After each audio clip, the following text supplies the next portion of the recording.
نشاط انگیز و ماتم زای عشق،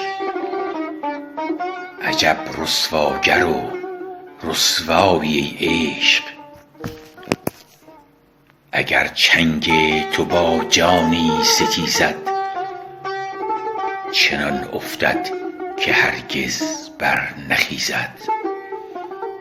تو را یک فن نباشد زو فنونی، بلای عقل و مبنای جنونی.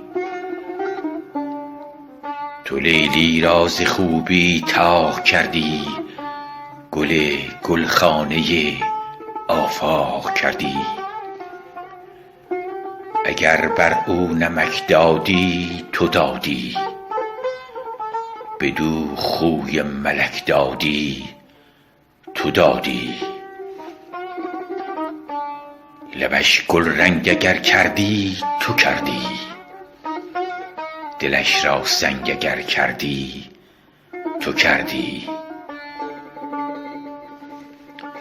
به از لیلی فراوان بود در شهر، به نیروی تو شد جانانه دهر. تو مجنون را به شهر افسانه کردی، ز هجران زنی دیوانه کردی. تو او را ناله و اندوه دادی، ز محنت سر به دشت و کوه دادی. چه دلها کز تو چون دریای خون است، چه سرها کز تو صحرای جنون است. به شیرین دلستانی یاد دادی، وزان فرهاد را بر باد دادی. سر و جان و دلش جای جنون شد، گران کوهی ز عشقش بی ستون شد. ز شیرین تلخ کردی کام فرهاد، بلند آوازه کردی نام فرهاد.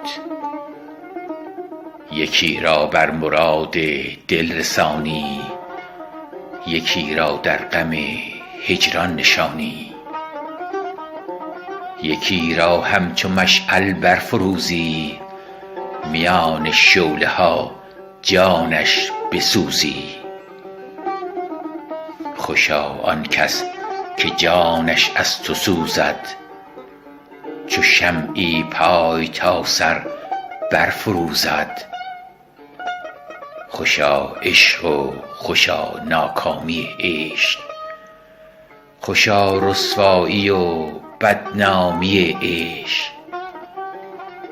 خوشا بر جان من هر شام و هر روز، همه درد و همه داغ و همه سوز. خوشا عاشق شدن اما جدایی، خوشا عشق و نوای بینوایی.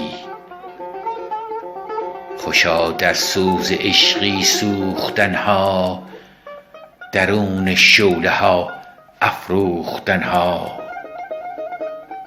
چو عاشق از نگارش کام گیرد، چراغ آرزوهایش بمیرد. اگر می داد لیلی کام مجنون، کجا افسانه می شد نام مجنون. هزاران دل به حسرت خون شد از عشق، یکی در مین میان مجنون شد از عشق. در این آتش هر آن کس بیشتر سوخت، چراغش در جهان بهتر برافروخت. نوای عاشقان در بینوایی است، بقای عشق و عاشق در جدایی است. بقای عشق و عاشق در جدایی است.